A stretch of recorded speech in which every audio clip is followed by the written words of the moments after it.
यह कहानी सिद्धार्थ के जीवन के उस दौर की है जब वे बुद्धत्व को प्राप्त नहीं हुए थे और निरंजना नदी के तटीय वनों में वृक्ष के नीचे ध्यान करते थे। सिद्धार्थ प्रतिदिन ध्यान करने के बाद पास के किसी गांव में चले जाते और भिक्षा मांगकर लौट आते। कुछ दिनों के बाद उन्होंने भिक्षाटन पर जाना बंद कर दिया क्योंकि एक गांव के प्रधान की छोटी बेटी सुजाता उनके लिए नित्य भोजन लाने लगी।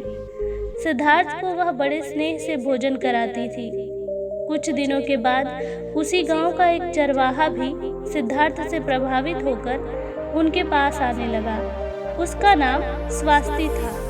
एक दिन स्वास्ति से सिद्धार्थ बातें कर रहे थे कि सुजाता भोजन लेकर आई। जैसे ही सिद्धार्थ ने भोजन करना शुरू किया, उन्होंने बातचीत बंद कर दी।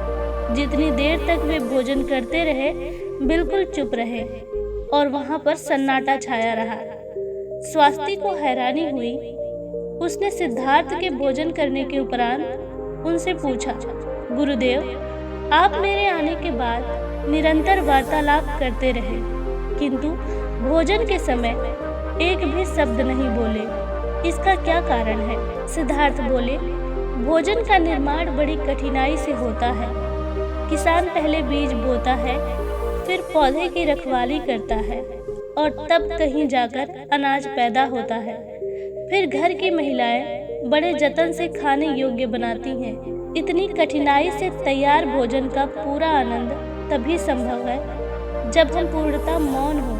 अतः भोजन के दौरान मैं मौन रहकर उसका पूरा स्वाद लेता हूँ।